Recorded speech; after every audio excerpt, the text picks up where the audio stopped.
All right, so we are officially live. We'll welcome in the viewers, listeners, as we get our topics up on the screen for you guys. We're going to go live in probably less than 5 minutes here. So I want to thank everyone for joining us for our pre-Thanksgiving weekly Flyers show. You just saw the title. What was it? I don't remember. It says Flyers fans want to trade Michkov. WTF. All I saw originally was WTF. There's our topics for the episode, boys and girls. It's going to be a good one. Man, if we did this show like 4 hours ago, Jack, I was fired up. Yeah? Yeah, I was like, I couldn't believe some of the stuff that I was seeing on Twitter. And I don't know how I'm still surprised sometimes, but it just seems to get like dumber sometimes, Yes, you know? it does. Yes, it does. So maybe I was a little hangry. I hadn't eaten since. So we drove to Florida. It was a 15-hour drive back. Oh, 15, okay. I thought it was like 20 or plus. No, on the way down, we stopped after 8 hours, but on the way back. Straight? Yeah, straight back. Whew. And yeah. The biggest I think he's trying to say rage bait there. I mean, hey, we got a repost in the chat. Thanks, Johnny Vegas. B. So yeah, last night got home late, didn't eat. Was cranky today, didn't eat, and all I see is Martone and Michkov going in trades, and I'm like, whoa. Just wasn't ready for it, you know. Dove right back into Flyers Twitter, and that's what's going on. So,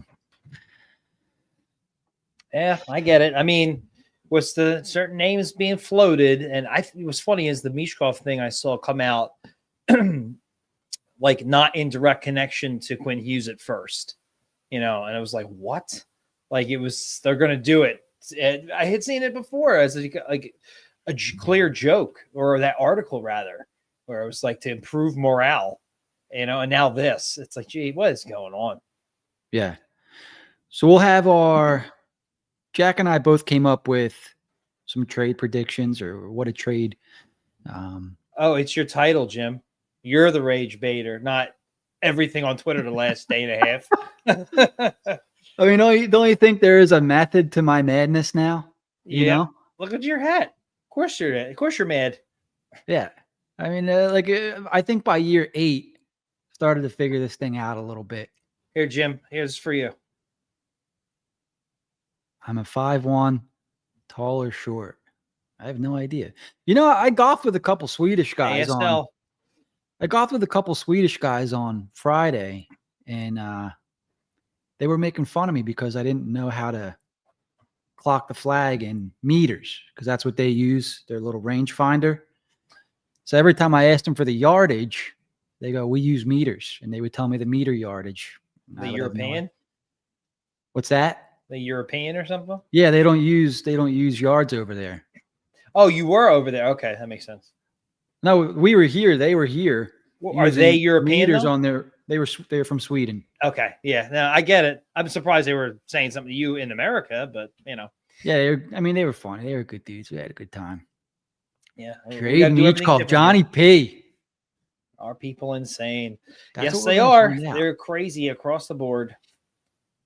6:59. All right, we'll get going here in a couple seconds. We got 40, 50 people hanging out here. I hope everyone's where they're going to be for Thanksgiving. I'm going to have to block this weird account here. All right, let me get on. Oh, man. Delete comment, put user. You're in timeout. Now, ban user, delete comments. Yeah. If anyone wants to talk to Aileen outside the chat, you see her screen. I was a little curious, but not right now. We got to get as much in as we can, not miss too much of the game. So, all right, 7 o'clock. We're going to get going here. Episode 20, season 8. Where's the intro? Flyers are starting soon. We got to get going. Good call, Jack. All right, here we go.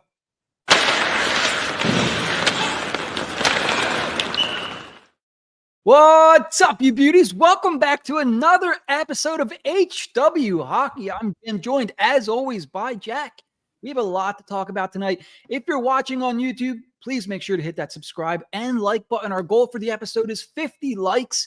Help us on our quest for 2,000 subscribers by hitting that subscribe. If you're watching on Twitter, Twitch, if you're on there, head over to YouTube. Give us a like, give us a subscribe. We really appreciate it. Once again, our like goal is 50 for the episode. If you're listening to us as a podcast, Apple Podcast, Spotify, or really anywhere where you listen to your podcasts, but those are the preferred platforms. All right, Jack, we're not going to waste any time tonight. It is a Flyers night. We're a little late this week. I got back from vacation a little late last night, so we had to do a Wednesday show. Just so happens the Flyers play the Panthers tonight. So let's get rocking and rolling here. This way we can get back and watch the game with you guys. So as you can see, first topic tonight, Flyers are 11-7-3, just over the 20-game mark. So they're just about a quarter through the season, Jack. It's funny because they are over 500, hockey 500 by 4 games. I think they're fourth in the division in points percentage, tied fourth with the Penguins. But it doesn't feel like it, does it? No, a lot of that, though, I think is the outrage from the fans, honestly, mostly on X. And I mean, I looked at tonight's game. I was kind of like, how's Florida doing? Obviously, they have a ton of injuries and whatnot to the major players. And we're like ahead of them in the standings, And it's like, oh, man, that's the 2-time defending Cup champs. I know they have their injuries, but, and I look at the Flyers and the way that everything is around the team and how boring they play and the lack of offense in most games, particularly the last one, you would think that they were at the bottom of the league, but no, they're I think they're in the playoff spot right now or just out of it. I'm not sure. I think if they win a game, they hop 2 teams or something like that. Like everything's still tight. So they're right there in the thick of it. And around Thanksgiving is where you hope to be in the playoffs. You may be there come March is typically how it goes. You're about a quarter of the way through the season. I know there's a lot not to like, but they are, at least for now, keeping their head above water. Yeah. And look, it's a weird thing because the record is decent. There's a lot of season left. There's a lot of runway left. But I gotta say it. And I just gotta be honest. Right. Because sometimes I just have to be honest. Like, because a lot of times I'm like, nobody panic. Like, things are okay. It's a movie. It's a long season. Tocchet's here for 4 more years. Like, let him get his system implemented. But dude, this team sucks to watch. Like, they're not. And I know they scored 3 goals in 26 seconds the other night against the Devils, who once again are a fraud team. They'll be top of the division. And once the playoffs come around or they play a playoff team, get smacked in the mouth. So any New Jersey fans listening, if you disagree, feel free to let me know there. But dude, they're just so tough to watch some nights. And I think back to the first game of the year. You remember the excitement that you had for the new season, new coach. Michkov's back for year 2. You got your Forsters, your Tippett's, all your Konechny's, all these guys that can put the puck in the net. And dude, it's like watching paint dry most nights. A lot of 2-1, 3-2 games. And that should have been expected, I guess, with the Rick Tocchet coached hockey team. But I got to say, it's not what I wanted to see. It's not what I want to watch, And I know, like, they're 11-7-3, but it sure doesn't feel like it a lot of nights, Yeah, and that's boring hockey. And there's a lot of good comments right now. And I wanted to answer Johnny P here. It's not just the Stanley Cup shot for Jeff Carter. It's pretty much and I love Jeff Carter, but it's his career as a Flyer is where that comes from. Yeah, I had some other comments on here. I see this one here. I'm not exactly sure what that means. Michkov is not the player who people think he is. I think this year I think he's starting to come out of it a little bit. Like, the breakaway he had on Saturday, nobody near him, where I think earlier in the season, somebody might catch up to him.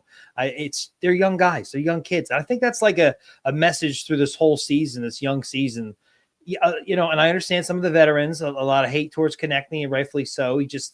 He's got some points, but he's missing wide open nets. He's not really getting under skin of the opposing team like we're used to. He's not like completely not doing it, but not at the level he used to do things to get the entire team going. I'm not seeing a whole lot of that.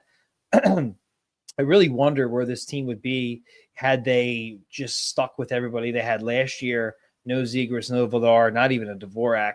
I mean, I think they probably would be a bottom of the barrel team.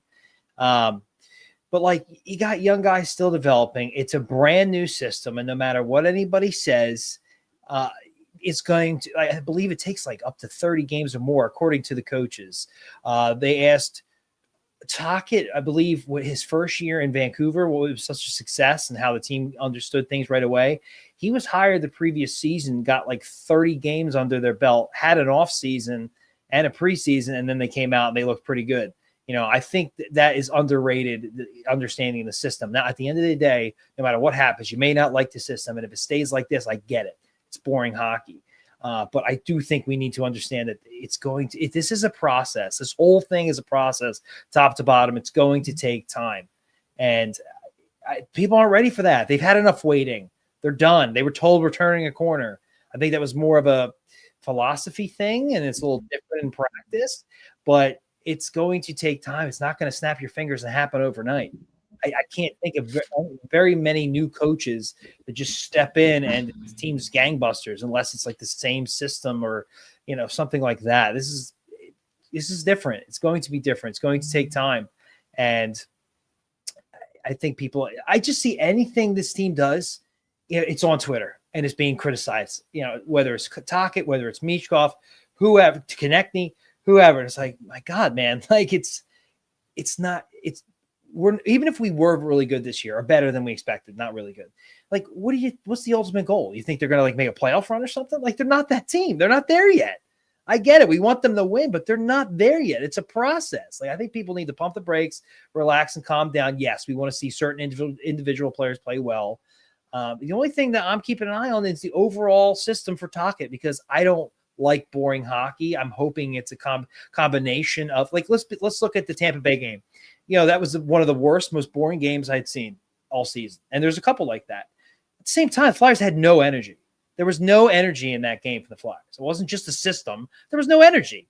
And it's a couple of things. And, you're going to have to let him get used to the players, Tocchet, that is, the team get used to the system and whatnot. And it's a process. I keep coming back to that, but it is. It really is. Yeah. Dude, so for me, I think back to the summer. And I didn't necessarily want Rick Tocchet as the coach. Like, I felt I was on the opposite side with Torts because I like Tortorella. I think the entire organization needed a Tortorella, right?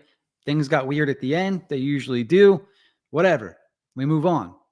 It was time to start fresh. There were names out there, right? Verschweiler, all right? Where is he at? Is he still at Western Michigan? I think so. But he was a breath of fresh air they could have brought in.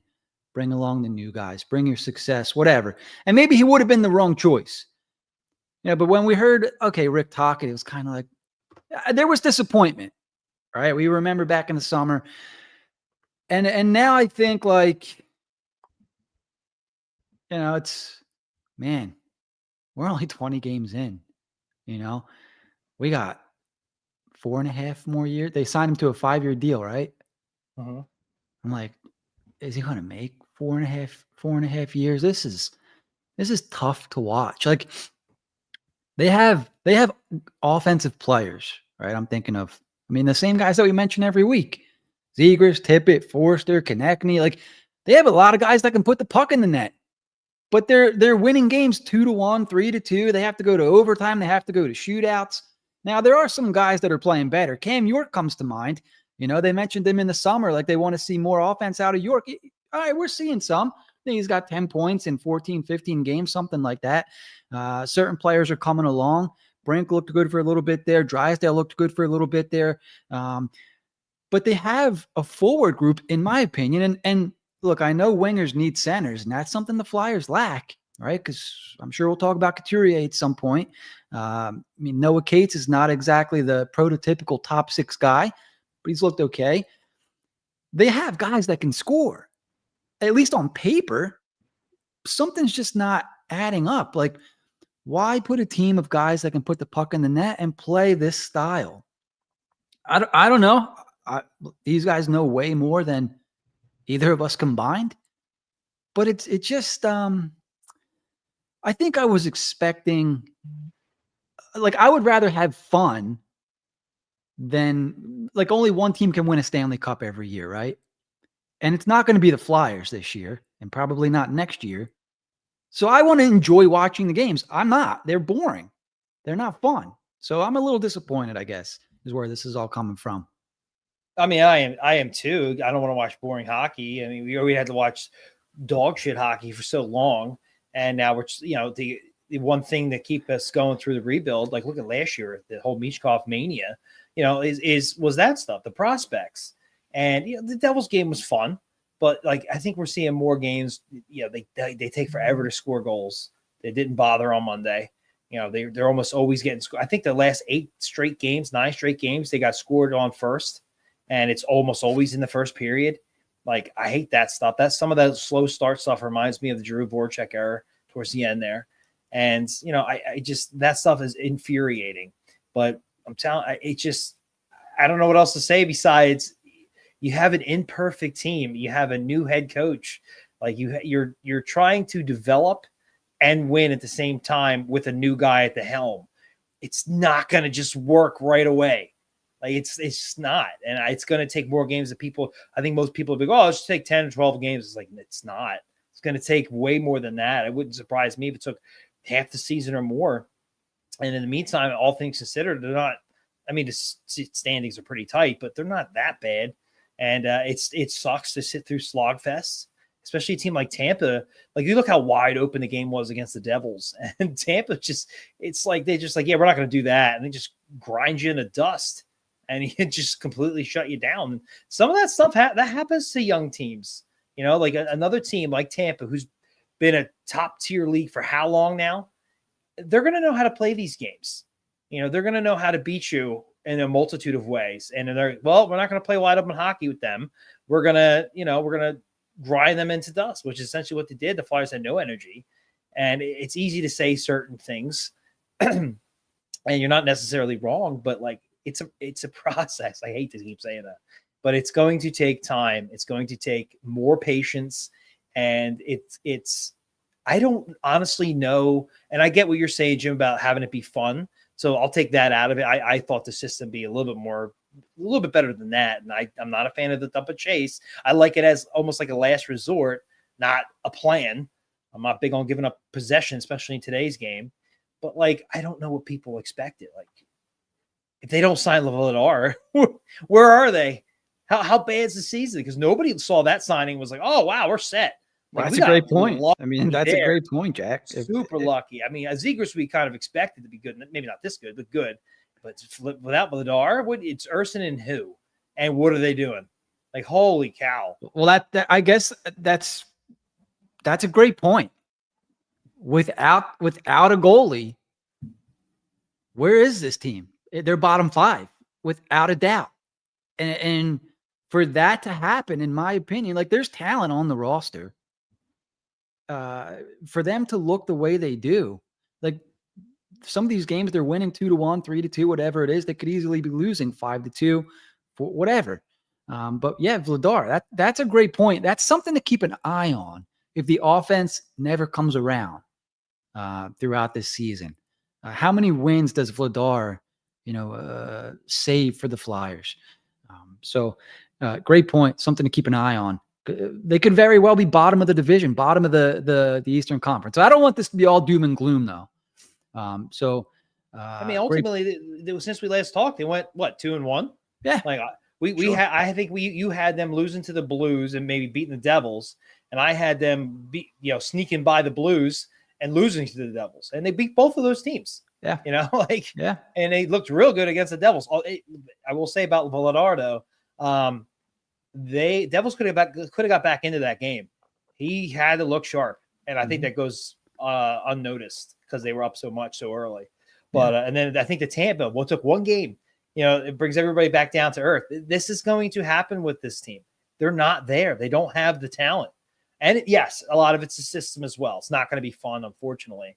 And I hoped that we went through the Torts years to teach the team the defensive responsibility and whatnot. Their defense is a lot better, to then when it was time to turn the corner, taking that from the team itself and start winning, they would have that in the back of their mind, but the goal scoring, the offense, and maybe it's just going to be a little more of a slog. And I hope they come out of it. I don't know how boring Vancouver was to watch when they were winning. I truly don't. I don't watch West Coast teams that often. But I do know that the scoring was down, or the shots rather. So who knows? Ultimately, we'll see. But I'm not hitting any panic buttons.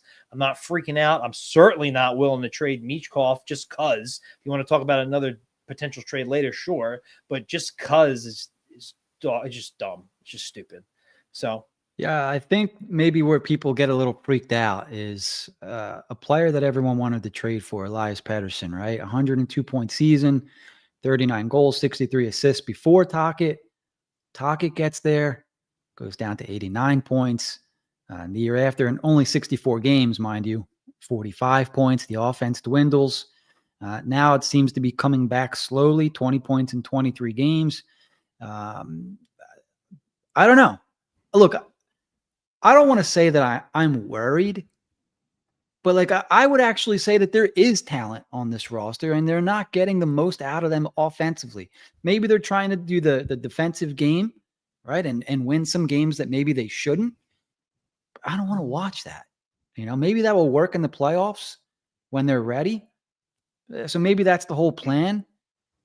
But they're not close. They're not close to winning a cup. But I don't know. I do want to pose a question later on in the show, and maybe I'll ask it now and let the listeners think about it before you and I get there. But considering what's going on in the Eastern Conference this year, where look, the entire conference is in it at this point, would this be the year to make a move?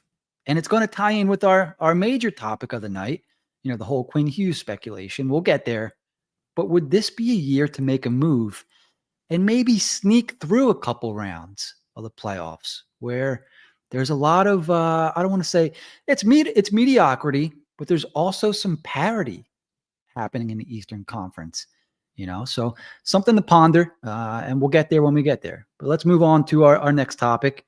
Real quick, Jim, it's 1-0 Florida. So that's now 9 or 10 straight games where the Flyers have given up the first goal, and it's another first period goal. There you go. Jetluchenko was traded earlier this week from the Guelph Storm to the Brantford Bulldogs, who have not lost a regulation game all season. Love it.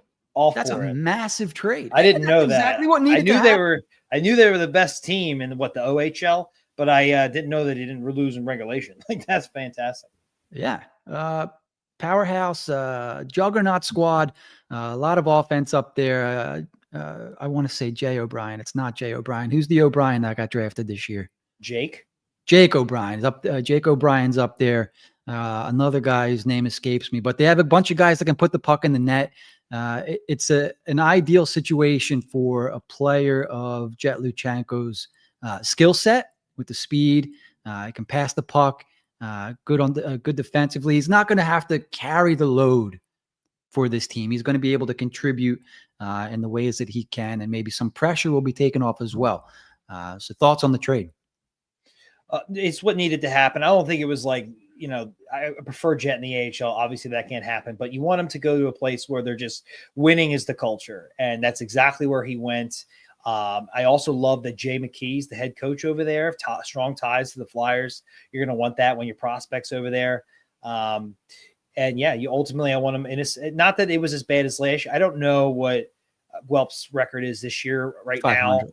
500. Okay. So it's not bottom of the league like it was last year, no. But they just want him in a situation because he's been around the Flyers this year, last year, where losing's like the norm. And you want him in a situation where you just learn how to win. You get used to winning and being around winning players and organizations and, things of that nature, where losing becomes unacceptable. And hopefully that bleeds into your play. And that's ultimately what we wanted. We didn't want him to go and just, have another. I don't think you could ever have a year where you don't learn anything or improve a little bit. I just feel like being around a winning culture is only good for him. And they made the trade. It looks great. And it looks like they're all in this year. And I hope they go all the way. Yeah, for sure. So what I'm thinking about with Guelph, not that he had to do everything, but he was counted on for a lot. You know, when you're the best player on the team, maybe you try to do too much, things that maybe you're not supposed to be doing. And maybe that's where bad habits start to form. You know, instead of concentrating on your own responsibilities, you try to overcompensate kind of thing. And so for me, if somebody wanted to make an argument, you know, playing for Guelph, that's where bad habits were going to form because wins and losses, like I don't, I don't care about wins and losses. I'm not sure a guy like, let's say I know that I'm going to play in the NHL one day. Don't get me wrong. I don't want to say that I wouldn't care if my team won or lost, but like they know if they have a good team or a bad team kind of thing. So I don't know how much that affects the psyche, but the bad habits form when you start to do things that you're not supposed to be doing. So I'm thinking when he goes to this team, now he can focus on his own responsibilities, focus on what he's good at. You know, it'll allow, they have a bunch of guys that can put the puck in the net.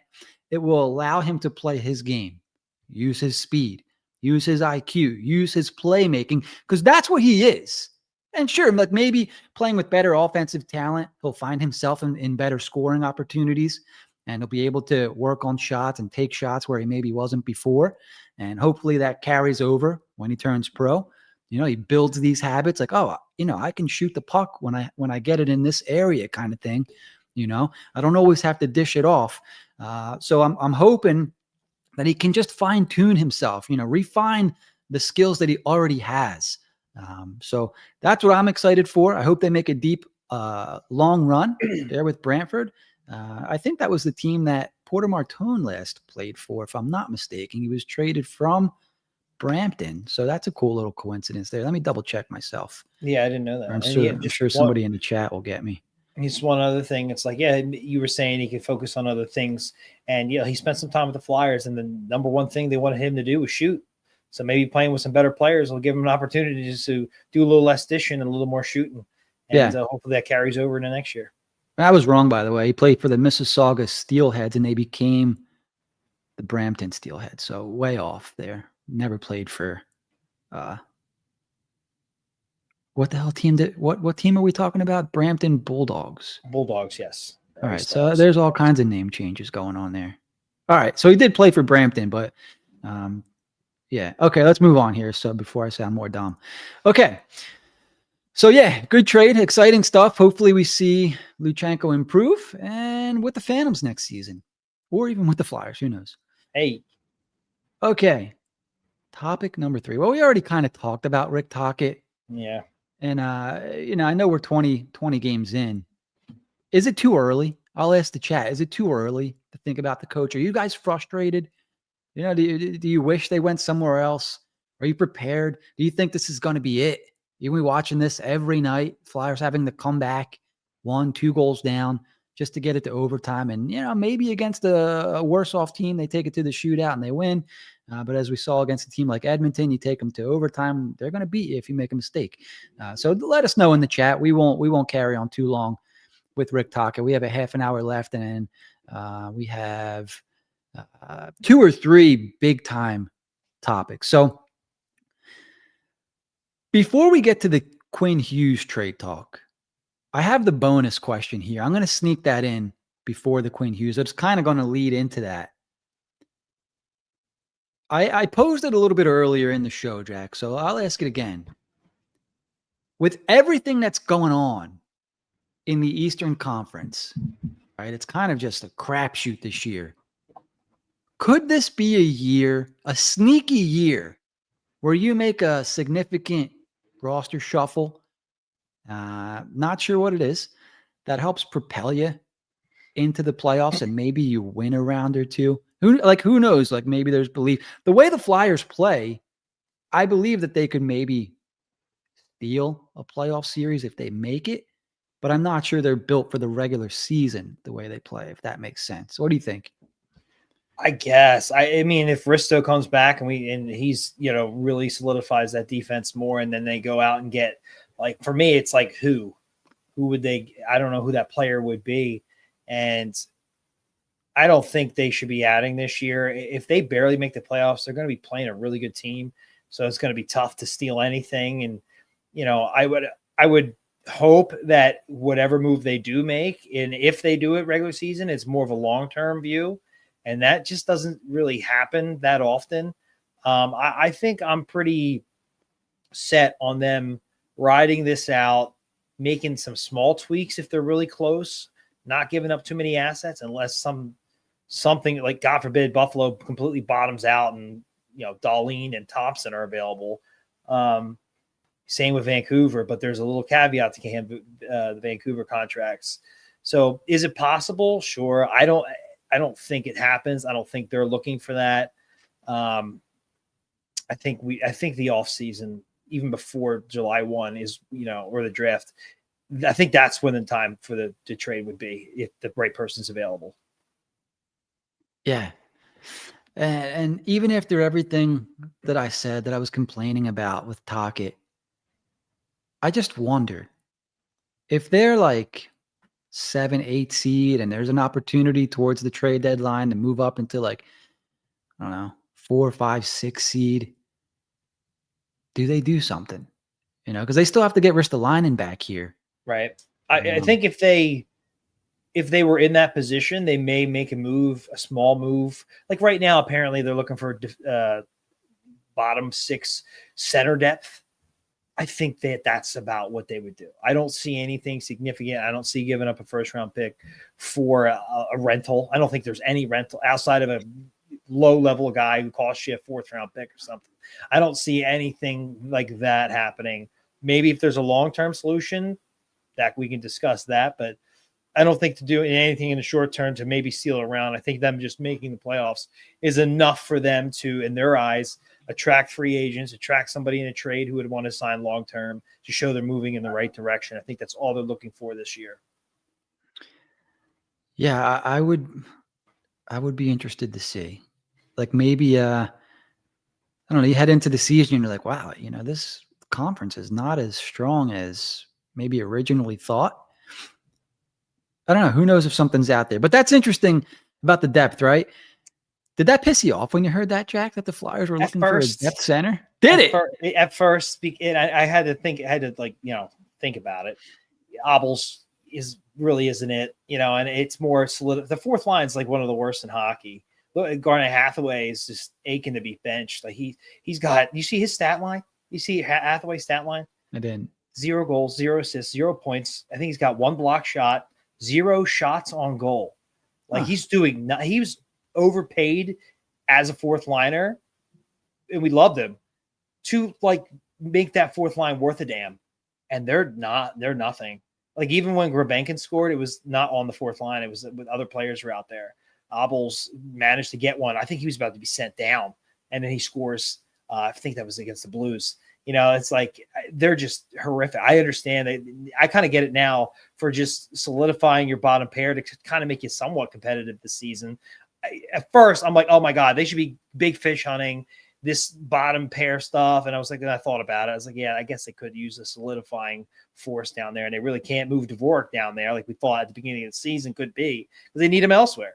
So I kind of get it. I don't want to give up anything legitimate, but I thought about it. I was like, okay, yeah, I guess they got to at least be making calls. You wouldn't be doing your job if you're not, because the fourth line's been that bad. It's completely ineffective. They have a better record with Delorier in the lineup. Like they're like 7-2-1 with Delorier in the lineup. Like that's wild. What are you saying, Jack? What are you saying there? You a big Delorier guy? I'm saying they shouldn't be. They should be better with the guys like Hathaway and whoever they're looking at, and the guys who actually play offense and don't just punch people in the face. Yeah, I'm curious what the fourth line's being asked to do, because offense as a whole is down for the team. Interesting. When I heard they're looking for a depth center, my first thought was a guy like Ryan Poehling. I mean, there's something to that. And it's because, like, while they're still going through the rebuild, they said they're not going to be subtracting, yada yada. They should still be looking for players that they can, make reclamation project type guys, right? Because there's teams out there that need bottom 6 guys, like the Flyers right now. But they're not going to overpay for these guys. But maybe turn him into a guy who's serviceable. And then you go out and find a team that has a Trevor Zegras, is he still point per game? Yeah, I think he's over. I think he's like a point over. It's like 20 and 19 or something like that. Yeah, no, Paling would be perfect. Unfortunately, we're just not there yet where it matters all that much. And I understand if they could pick a guy up off waivers or throw him a BS prospect, kind of like the Dennis Gilbert for that big guy trade, like something like that doesn't affect you long term, doesn't cost you any assets. Something low end. I don't know if that trade exists. They might have to get up a little bit more, but I understand to salvage a little bit of the season, which is supposed to be developmental. So you don't want to just throw out a line that's not effective at all this year. And you want to get Garnet Hathaway going a little bit to do what he usually does. And I don't know if he's a guy you want to keep around and you're looking at flipping him, but right now, what's he worth? He's done nothing. He's got like 5 hits. That's it. Like from the season. I remember having that in a game. Like, I don't know what's going on the fourth line, but it ain't pretty. I know that he came out with a new beer over the summer. I meant to try it. I did. I'm wondering if maybe he was trying it a little too often instead of getting ready for the season kind of thing. Yeah, maybe. How old is he now? We thought he was kind of, we were surprised they brought him back for the extension he got, but he was good, so we didn't think anything of it. Maybe he's just hitting that point. I don't know. Maybe he needs a reset. They are human after all. It's disappointing to see because the fourth line was always something you could rely on. Maybe Paling was a lot more important to his game than we realized. So who knows? Could be. Or maybe Tortorella was. That too.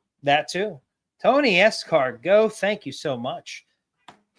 Tony comments here, gentlemen, with a $5 super chat. We appreciate you, Tony. Very much. Gentlemen, it's the one and only Tony Escargo. I see you on Twitter every once in a while. I'm here to say that if Michkov gets traded, Tony goes with him. End of story. God bless. Well, let's hope not, just so we don't lose Tony.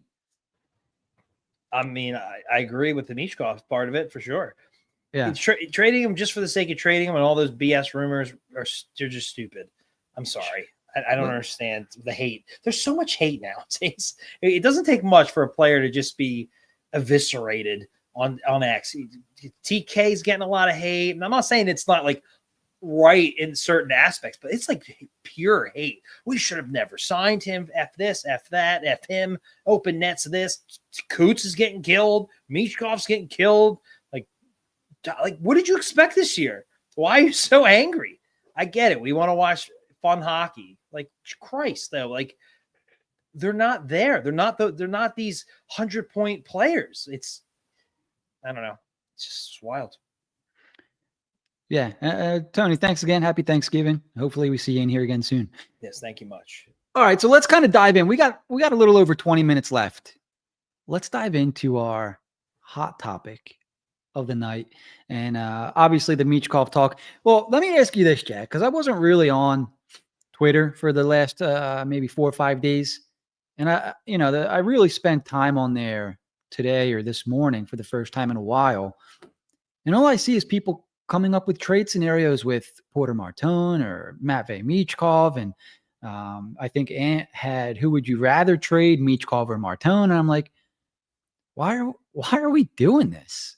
Like, what other team out there, what other fan base out there does that? Like, it was, and then I guess I found out later on that Ant DeMarco put out a trade scenario, and that's where a lot of this stemmed from. Did you see any of this? Because I didn't see. Yeah, that it was also combined with Vancouver coming out and basically saying we're essentially sending out feelers on what the league feels about our veteran players. They did say veteran players, how they feel about our veteran players. Like, they're about to go into, like, I don't know about fire sale, but they are going to move on for some players, and they're seeing how the league feels about certain players. And there was a list I saw today of just everybody. And naturally, based on comments made by, I want to say the owner, it could have been the GM. I thought it was the owner. I feel like a year and a half ago about Quinn Hughes expressing interest in playing with his brothers. That kind of comment that came out of nowhere. We're like, whoa, what's that about? So then those rumors sparked up. It sounds like they could go into a full rebuild with how bad things are, how bad the locker room has been. Pettersson's got the points, but they're at the bottom. I think they're the third worst team right now based on points. Things are not going well. and they might need a reset. And Quinn Hughes has this year and next year, and then he's a free agent, I believe. I don't know if he's restricted. I think he's free agent. And other players and what they're going to do ultimately.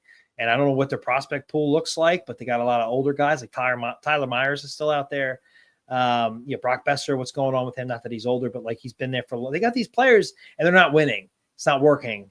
And I don't know if Demko's hurt again or not, but whatever reset they did from the BS from last year when they had to move on from JT Miller and obviously Tocchet left them hanging, it has not worked. It has not worked. And maybe there's something there for that. And so speculation is running rampant, mainly about Quinn Hughes because he could be out. And that's where it came from. Because to get a player of that caliber, you'd imagine a Michkov or Martone would have to be in that deal. And I understand that. So that's kind of where that came from. It's like, look, if he's truly available and he's willing to sign long-term with the Flyers, not go to the Devils, would you make the deal? And who would you rather have in the deal? That's kind of where all that came from. It's ramping up big. Frank Zaravelli had come out on several different podcasts and talked about the potential of that and how it's not just good. It can't just be Jersey. There was a list of teams most likely Quinn Hughes would go to. The Flyers were listed third on that list with Jersey obviously number one. And Flyers were third on that list. And they got the Tocchet connection. They obviously need superstar players. It's all in the last 2 days where all this kind of stemmed from. All right. So I guess there's, I don't want to say legitimate link, but people are having they're linking Tocchet and I guess he was kind of close with Quinn Hughes out there. So maybe if the Devils fall apart, maybe the Flyers will be considered. It's, an hour and a half, 2 hours down the turnpike there from Newark or wherever the hell. So, okay, maybe the Flyers make sense. Knowing that a player is going to leave or wants out, what team in the right mind would give up one or two of their best prospects and one's already in the NHL? That doesn't happen. Does it? Off the top of my head, I can't think of an example because of the ages. But I'll put it this way, if Quinn Hughes truly is available, there's going to be a bidding war, especially if you can get him as a part of the deal to sign long-term, which is why I'm not doing the deal until the offseason because I'm not taking that risk. We live in a Cutter-Gauthier society where they can tell you to screw completely. We're going to give up major assets and have him walk anyway. So I'm doing that deal when you can do the extension, and that would be in June. So I'm not. Maybe he is traded before that, but not. I don't think the Flyers should until then. But if that's what it comes down to, and Quinn Hughes says, "I will re-sign with your team. I'm okay being traded to your team." Would you include a Michkov or a Martone in the deal? And I think he got it. I don't want to include Michkov. I'll be honest with you. And you can shit on me if you want. I think it's a philosophy thing, just with the team and everything they've been building. I don't even think I trade Martone, but I understand that's got to be the ask. That and then some. Quinn Hughes is a premier player in this league, and he's only 26 years old. He's easily your best player. It's not even close. To get that at that age and then sign long-term, you can have him for the next 10, 12 years. He can anchor your blue line. He does everything. That's why. And I can't think of many, examples of when these blockbuster trades have gone down, but that's why. I do think with that information at hand, if I'm Vancouver, of course I'm expecting those kind of prospects. And we've been building this prospect pool for a scenario like this. If there's a shot that he would sign here long-term, the question is, do I actually include, because I know how much they love Martone, how much, and he's killing it. He's killing it right now at Michigan State. And Michkov, we're going to trade him now. In something of a down year, his value is a little bit low. I don't want to do that. I don't think it's right. I don't think what they're building, it's right. I don't think it sends the right message. At the same time, bringing in a player that caliber does send the right message. So where do you balance that? Are you willing? It's going to take something to get something, and there's going to be something of a bidding war, and that makes it even worse. Now you could say, how often do these players actually go for what they're worth? Pretty rarely. But if there's a bidding war, and he's young enough where it makes sense. There's almost everybody in the league can be in on a guy like that at that age and what he does and what we've seen him do. So That's why. It's a combination of all that stuff. Okay. Well, Jack and I put together trade scenarios. So, it's for fun. If you guys want to roast us in the chat, feel free. We could take it. But we're going to try something fun here. And so we're going to start with Jack's here. Let me see if it comes up right away. And there it is. So, Jack, this is your trade proposal. I'm going to take a 2-minute timeout. I got to take a whiz. While I'm gone, explain to the chat your trade proposal, and I'll be right back. Well, if you can't tell, I'm doing everything in my power to keep Michkov and Martone. I understand if you don't think that's feasible, and I totally agree with you. It's Quinn Hughes. However, if there is a world where we do not have to give those players up, I feel like obviously you're giving up draft picks. You don't really need them anymore. So I threw in 2 firsts. I was considering 3 firsts. I'm trying to, maybe this is a starting point and we negotiate from there. I think if they're going into a full rebuild, if they're trading at Quinn Hughes, they're going to need a goalie prospect. They're going to need a young defenseman, and they're going to need a young forward as well. I think this trade checks all those boxes. So it depends on where you are with a guy like Forster. I'm pretty high on him. I'm higher on York than I have been in the past. I think they could get I think obviously other teams may offer a better number 1 prospect. I do think it's going to cost you a Martone at least. I don't think they do Michkov, but I do think there's a chance of Martone if they're truly in on Quinn Hughes and there's a bidding war. But we have the goaltending.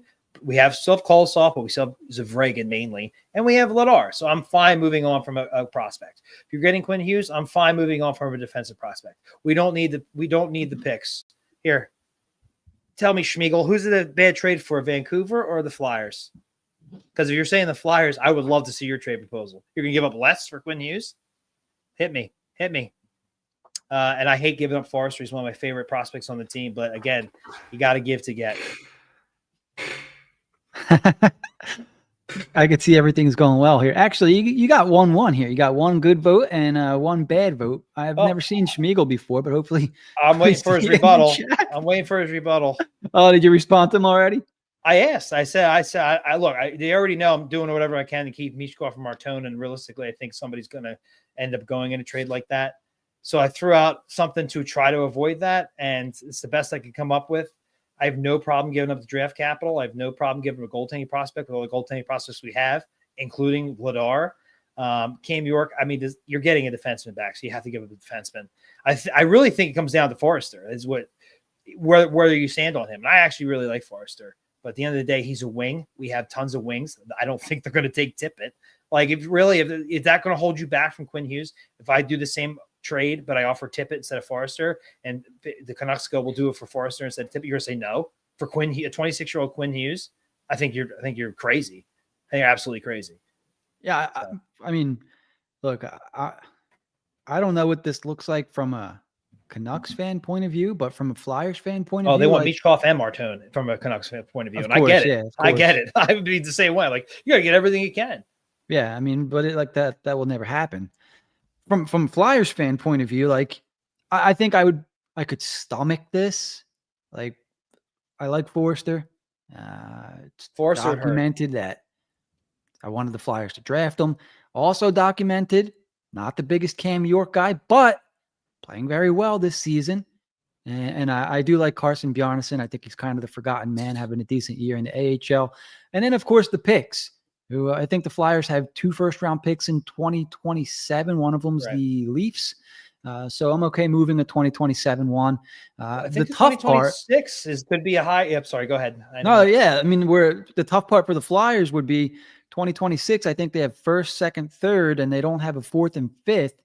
So the cupboard would be a little bit bare, at least for 1 year, when it comes to the draft.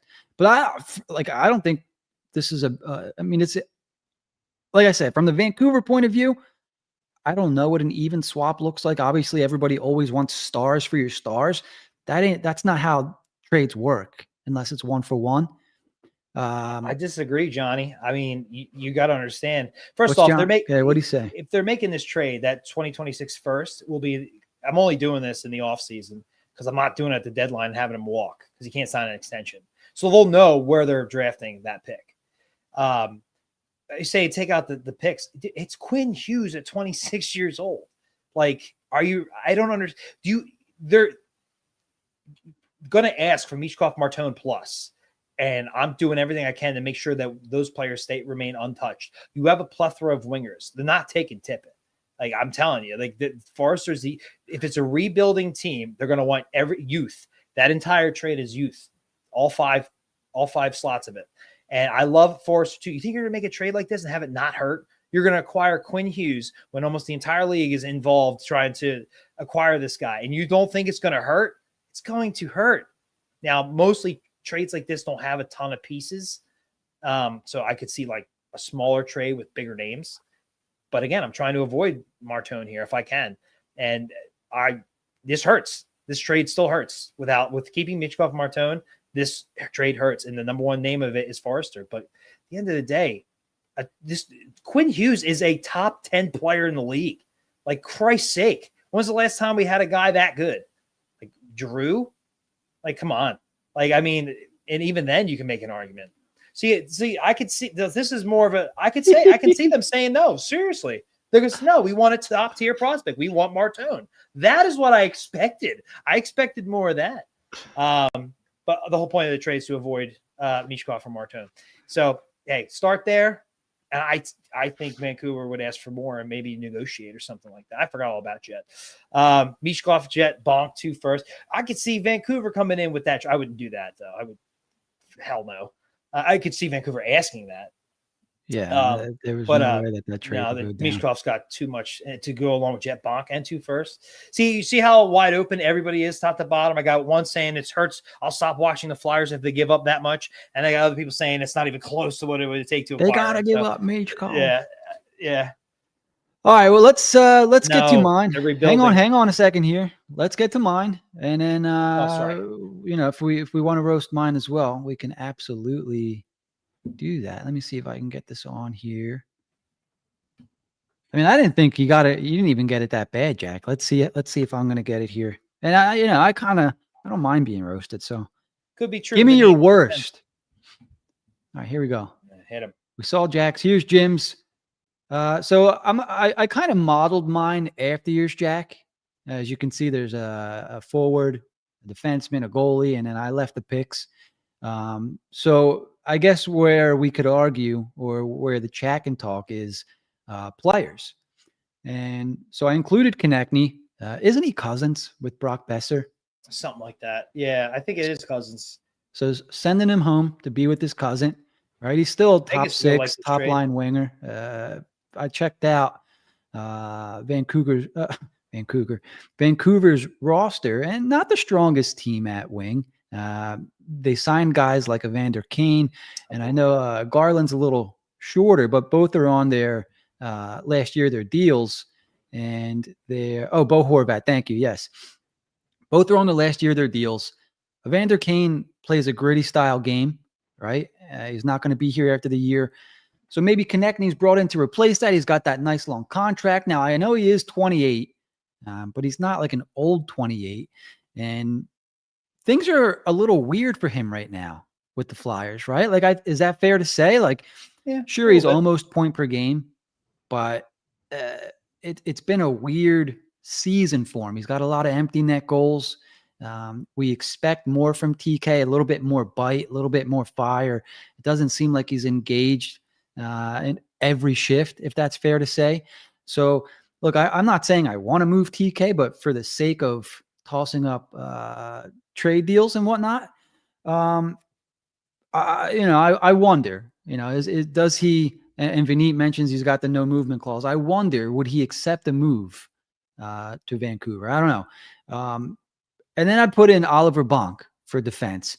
Because if I'm Vancouver, I see Cam York solid. I see him as a second pair guy, though. I'm moving a top pair guy. Then I looked at Drysdale. He's kind of like an extremely poor man's Quinn Hughes, Do we need a third pair guy? He plays the right side. Looked like Vancouver had at least a plan in place on the right side. So they don't need Jamie Drysdale. And then I'm not sure Emil Andre would have moved the needle. So I came up with Oliver Bonk, who's a little bigger, can play on the right side, who's a former first-round pick. if the Flyers are trading for Quinn Hughes, they sure can afford to move a top prospect like Oliver Bonk. That's why I put him in there. Next, looked at goaltending. I think in your trade, you had Bjarnason in there, who they would probably prefer over Sam Ersson prospect-wise. Ersson's still young, 25, 26 years old. If they're looking for a guy that can play in the NHL now, maybe they just needs a change of scenery to back up Carter Demko, something like that. He's an NHL backup goalie. All right. And then obviously you have your picks there. And those should be enticing picks because even with Quinn Hughes this year, there would be a chance that the Flyers can slide down the Eastern Conference standings, especially the way that Tocchet has them playing. So, those picks should be enticing for Vancouver, unless there's some condition put on them or whatnot. All right.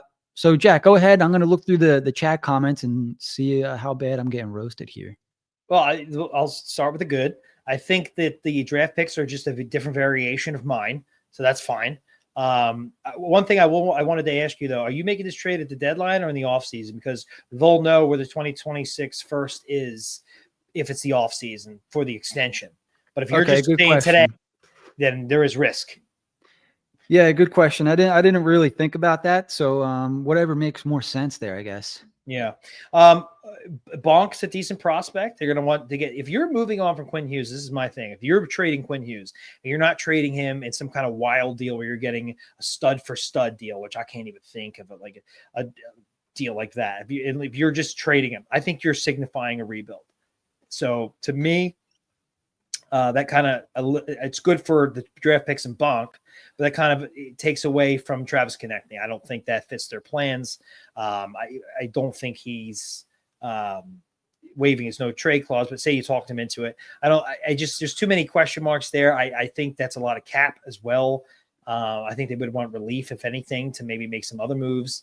I don't see TK moving in this deal. I don't see them targeting TK in a potential move. And Ersson right now, and Vineet said this, I agree with it. He doesn't have much value, unfortunately. He is young, but his last 2+ years have been a little rough. So that's a tough sell to me. I would, if this was the trade and they did this, I would be ecstatic. It would solve so much.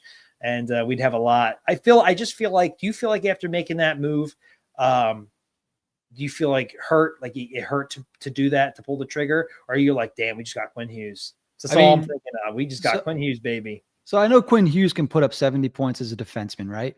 Mm-hmm. And I know people are down on Travis Konechny, who with the right center would be an absolute point per game guy. Absolute, no question in my mind. So you're getting a point per game guy in return to play with Elias Pettersson or whoever he's going to play with over there. That was my thought. And you have Oliver Bonk, who, Flyers fans are high on, and admittedly, I'm on the lower end with Oliver Bonk as far as hype, and still interested to see how his skills are going to translate to the NHL. I know he's a Danny Briere draft pick. For me, he's a guy that I would dangle. This is a right shot, a bigger right shot defenseman, offensive guy, can move the puck.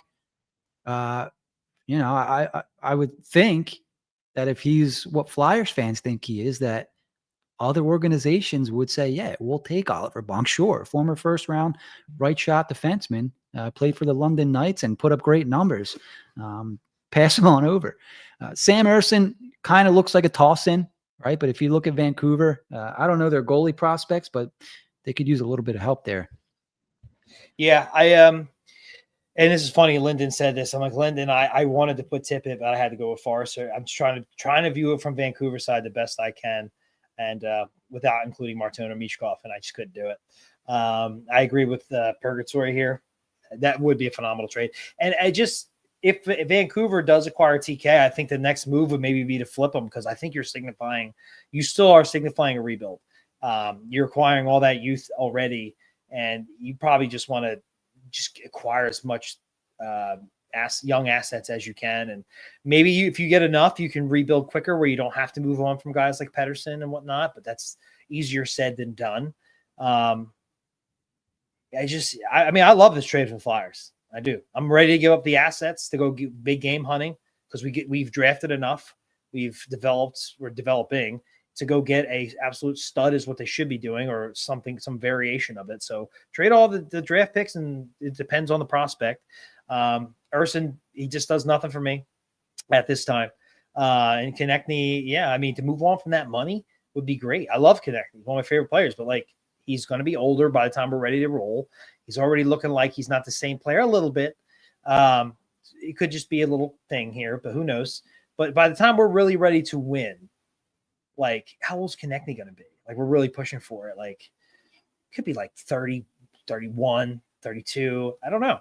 And if he's already slowing down a little bit, we'll see. You know, this is a year he's trying to make Team Canada, and he hasn't exactly been playing his game. So I think if Vancouver ultimately is going to want a lot, they're not. I don't think they're going to want a guy like Konechny. I think they're going to want more youth, and I think they're going to want a really premier prospect to go along with that trade. I think that if you swapped Konechny with Martone, you might have something. I don't think they want Urson. I don't know. It just, it feels very like. All right, Jack, take it easy now. All right. I'm sorry. I'm trying to be. Pull mine back up and roast me. I'm sorry. No, we're good. Okay. All right. So let's roll through some of the comments here. My contacts once again dried out on me. So we have, is Bonk at the same level as Dickinson? Dickinson's in the NHL this year. Dickinson's better. Bonk is not. Yeah, Bonk, he's hurt, obviously, but without that, Dickinson, he was the guy I wanted. We got sniped. Like, he was right before our pick. That's who I wanted. This is the first time I've seen Michael Rivelli in the chat. Yeah, we know. All right, Michael, feel free to submit yours. We'll put it up on the screen there and talk about it. We're just having fun. We want to look. We're cool getting roasted. We encourage roasting. So bring it on. But also put your trades in the chat. Yeah, I called out some hater of mine. I never saw him again. Demko already on the injured list. Yeah, that's kind of why I popped Urson in there. But he's hurt every other week, anyways. I am very much on that, Vineet. I'm doing everything I can to keep Martone and Michkov, and I'm also keeping an eye on Buffalo. Yeah, that's they've already explained. They've already said, and I think Darlene signed 5 years, so you don't have to worry about him walking or anything. That's who I want. Same. Nothing against Quinn Hughes. He's great. Like you said, I haven't really watched a lot of them, but Darlene's the guy that I would want personally. Yeah. I don't know. There's just something. There's something about Quinn Hughes that just doesn't feel quite right. You know what I mean? And maybe it's the brother factor. Do you know what I mean? Like, maybe eventually he would ask for a trade or something weird. Like, there's something that I'm not quite comfortable with. That's why I'm not making that trade without an extension. Yeah. When it comes to Quinn Hughes, I don't trust them. I don't trust these players today. They do whatever they want. They go wherever they want. They'll throw a fit and get their way. So you got to be careful. Oh, see, that's enticing there from Michael. Let's put that on the screen. We got to give up Martone and Jet. Martone, Jet, 2026 first round pick. I think that would get it done. That's a lot. That's hefty. That's a top end prospect in Martone. He's killing it right now. Plus Jet, plus a 2026 first. It's enticing. To lose Martone. That's why I'm like, keep Martone. I'll give you York, Forrester, and more draft picks. But I get it. If I'm Vancouver, maybe I want the higher end prospect. It depends on their ask. And it's definitely something that makes you think, right? Oh, yeah, for sure. Because you don't know. And he looks good now. It's college. And I love him. I know they love him. That's why I don't think I see them trading him realistically. Well, he will be a monster. And if you're going to, you got to be okay with that, And then I think Jet Luchanko will be a solid NHLer. Look, if you put Luchanko, when he's ready to go, if you put him on this roster, he may have 50 plus assists a season, 60 plus assists a season, the way that he can skate and distribute. He's a smart hockey player. And is he the prototypical 1C? No. But I think he could play 1C on this team who, the Flyers have a couple guys that can shoot the puck. They don't have a lot of speed down the middle. They're probably one of the slower teams down the middle. So that would be something to think about. Like, these guys aren't on the roster, so it's not like they're helping the team now. But I don't want to trade Martone, and I don't want to trade Michkov to get Hughes. The Flyers have a lot of ammunition. that I don't think they would need to trade either one. I You think gotta feel 'em out. Forster was the right name. It still hurts, still stings. I didn't and want you to get copy the- your trade, but he's like an all-around winger. He's responsible defensively. Can he score 30 goals? I think so, but he hasn't. I think he'll get there. I do. Yeah. And it's tough. And look, if you're Vancouver, you have to ask for the moon. So maybe we come in with Jim's trade. They counter with Mike's trade here, and we agree on my trade, and we all leave happy. We call it. I was waiting for something like this. Can you put that last one on Old school here? Yeah. Yeah, let's do that one. Do that in a heartbeat. Tip it, bump Andre in a first round pick. Who says no? Yeah, Probably those are my favorite ones. Yeah. And look, I like Andre. I like Bump. I could care less about Tippett. I don't hate him, but he's the guy I'm trading when you have to move a wing. And the picks are the picks. Well, that's like, and no disrespect, old school, because I did ask for you guys to put your trades in the chat there, but that's like, who do we like the least, or who can we live without the most? And let's give them all away. You know. Hey, look, if you're the Flyers, and as long as they don't hang up the phone, got to start. You don't want to give them your best offer. You don't want to start with your best offer. Got to start somewhere in the middle and negotiate. Oh, it's going to sting.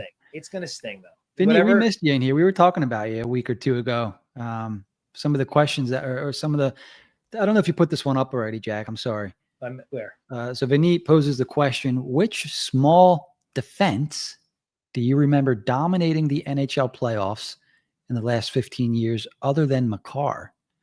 And Vinny, maybe you can clarify for me. I think you had a comment above that there. Is that a knock, like saying that you would prefer a 6'3" Rasmus Dahlin? Or are you saying that Quinn Hughes can dominate a playoff like Makar? I did go back and check his playoff numbers. A lot of assists.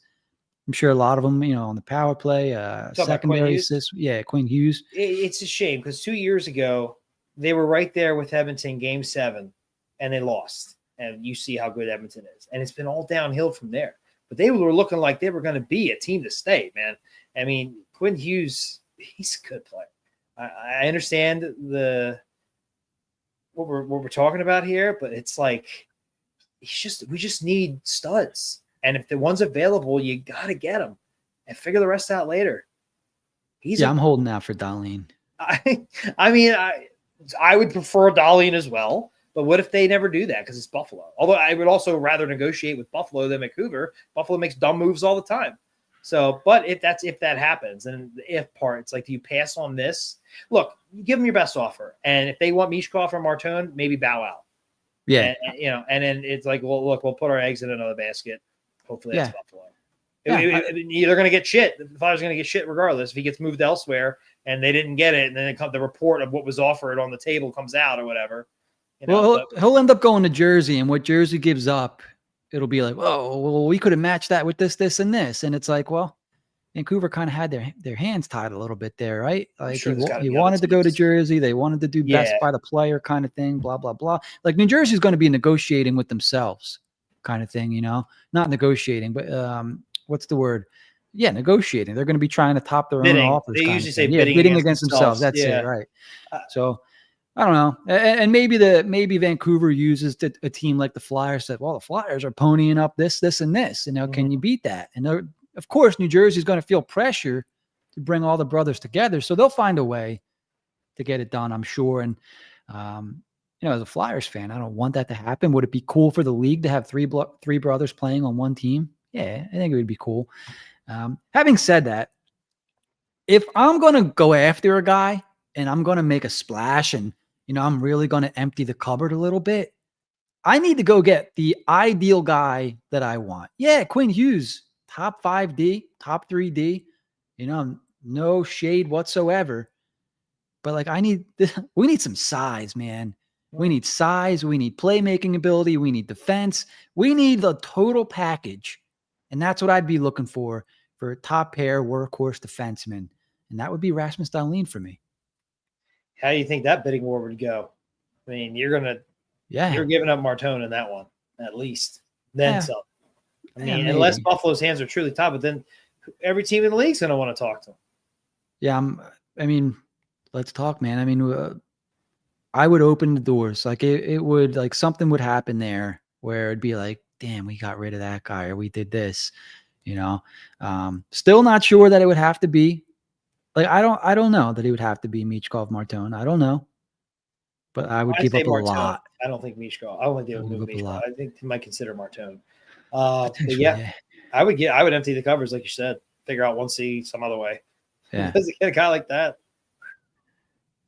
Jerry, Cool. appreciate you chiming in, man. We're wrapping up in a couple minutes. You'll be able to go ahead and watch back. There's a comment here I think I want to read from Michael once again. I'm a smaller dude. I love when other 5'10 dudes make it, but small defensemen struggle to put up points in the post. See, I thought this was going to be a dig, like, because here we are, 5'10, 5'11, calling guys small, you know? So it always makes me laugh. And I'm like, that guy's small, and he's the same height as I am. But we mean hockey small, just for the record. All right.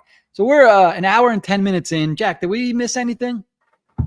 I don't think so. We talked about you talked about the trade. We talked about.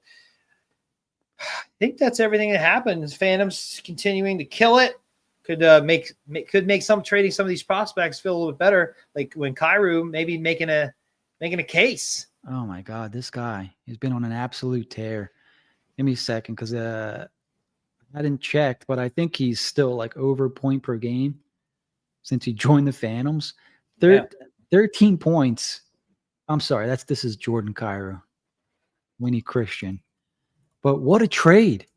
Yeah, like why did Dallas, was he just not getting a roll down there or something? Change of scenery, yeah. He was a down year last year, only played 36 games. Kudos to Snowden, man. Only played in 4 games this year. For the Texas Stars. Was traded 3 goals, 9 assists in 10 games with the Phantoms. That's wild. Who got something cooking down there? They got some. Look, Bump, Barkey, Kyrou. Like, my God, man, it's good to see. And what's their record? They're like what, top 5 team? Similar to the Flyers now. Okay. I haven't checked the standings. Down to earth a little bit. Yeah, they had a rougher week for their standards. I think they may have went 1-2 or 1-1-1, something like that. Where usually they were winning like 2 out of 3 games a week there for a little while. So yeah, I mean, Christian Kyrou, maybe he's 22 years old. So maybe he gets a call up at some point, like towards the end of the year. Maybe we get a look.